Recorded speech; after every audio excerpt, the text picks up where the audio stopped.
ತುಂಬ ಶಾಕ್ ಆಗುತ್ತೆ. ಅಂಥ ನಿಶಕ್ತಿಯಿಂದ ಇವರು ಒದ್ದಾಡ್ತಾ ಇದ್ದಾರೆ, ತೆವಳಿಕೊಂಡಿದ್ದಾರೆ, ನಿಂತ್ಕೊಳ್ಳಿಕ್ಕೂ ಆಗ್ತಾ ಇಲ್ಲ.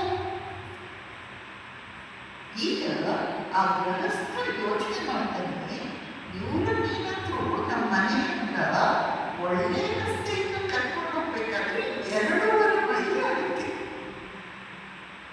ಈಗ ಇಳಿದು ಹೋಗೋದಾದ್ರೆ 5 ನಿಮಿಷ 7 ನಿಮಿಷ ಸಾಕು. ಆದರೆ ಇವರು ಇರುವ ಸ್ಥಿತಿಯಲ್ಲಿ ಆ ರೀತಿ ಬರಲಿಕ್ಕಾಗಲ್ಲ. ಕೆಳಗಡೆ ಅವಳು ಮನೆಯ ಬೆಳ್ಳಿಗೆ ಇದ್ದಲ್ಲ, ಅವಳು ಕೂಗಿ ಹೇಳ್ತಾಳೆ, ನೀವು ಅವರನ್ನು ಬೆನ್ನಿಗೆ ಎತ್ಕೊಂಡು ಬನ್ನಿ, ಕರ್ಕೊಂಡು ಬನ್ನಿ, ಇದೇ ರಸ್ತೆಯಿಂದ ಬನ್ನಿ, ಅಷ್ಟು ದೂರ ಸುತ್ತಾಗಿ ಬರಲಿಕ್ಕೆ ಅವ್ರಿಗೆ ಕಷ್ಟ ಆಗುತ್ತೆ ಅಂತ ಹೇಳಿದ್ರು. ಆದರೆ ಅಪಾಯ ಇದೆ, ಇವನೇನೋ ಅವರನ್ನು ಬೆನ್ನಿಗೆ ಎತ್ಕೊಂಡು ಬರ್ಬೋದು, ಸ್ವಲ್ಪ ರೀತಿ ಜಾರಿದ್ರೆ ಇಳಿಬೇಕಂದ್ರೆ ಅಲ್ಲಿ ಮರದ ಕೊಂಬೆ ಇಟ್ಕೊಳ್ಬೇಕು, ಇನ್ನೊಂದು ಈ ಕಡೆ ಇಟ್ಕೊಳ್ಬೇಕು. ಇವರನ್ನು ಎತ್ಕೊಂಡು ಆ ರೀತಿ ಇಳಿದು ಬರೋದು ಹೇಗೆ?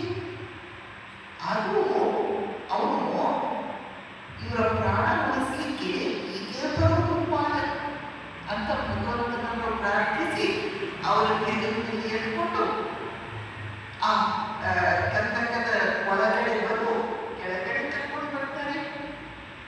ಅವರನ್ನು ಎಲ್ಲಿ ಒಂದು ಸರಿಯಾದ ಆಸನದಲ್ಲಿ ಕೂಡಿಸಬೇಕು ಅದು ಕೂಡಿಸಿದ್ರು. ಆ ಗೃಹಸ್ಥ ಮತ್ತು ಪ್ರೇಮಿ ಅವರಿಬ್ಬರೂ ಅವಿದ್ಯಾವಂತರು, ಶಿಕ್ಷಣ ಇಲ್ಲ ಅವರಿಗೆ. ಅವರು ಹಳ್ಳಿಯಿಂದ ಬಹಳ ದೂರದಲ್ಲಿ ಇರುವವರು, ನಾಗರಿಕತೆಯ ತಂತ್ರಗಾಳಿ ಇಲ್ಲ. ಆದರೆ ಅವರಲ್ಲಿ ಎಷ್ಟು ಹೃದಯವಂತಿಕೆ ಇತ್ತು, ಎಷ್ಟು ಪ್ರೀತಿ ಇತ್ತು. ಅವ್ರ ತಕ್ಷಣ ಸಾಧುಗಳಿಗೆ ಕುಡಿಲಿಕ್ಕೆ ನೀರು ಕೊಟ್ಟರು. ಆಮೇಲೆ ಇವರ ಕಾಲಿಗೆ ಯಾಕೆ ನೀವು ಬಟ್ಟೆ ಸುತ್ತಕೊಂಡಿದ್ದೀರಿ ಅಂತ ಆ ಗೃಹಿಣಿ ಕೇಳಿದ್ರು.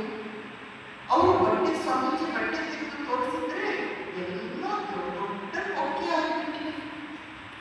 ಅದನ್ನು ನೋಡಿ ಅವರು ನಿಲ್ಲದಾಗಿ ಒದ್ದಾಡ್ತಾರೆ. ದಯವಿಟ್ಟು 2 ನಿಮಿಷ ಇಲ್ಲಿ, ನಾನು ಬೇಗ ಬಿಸಿ ನೀರು ಮಾಡ್ಕೊಂಡು ಬಂದು ಅದನ್ನೆಲ್ಲ ಬೊಕ್ಕೆಗಳನ್ನೆಲ್ಲ ತೊಳೆದು ಆಮೇಲೆ ಬೆಚ್ಚನೆಯ ಎಣ್ಣೆ ಅದಕ್ಕೆ ಮಸಾಲೆ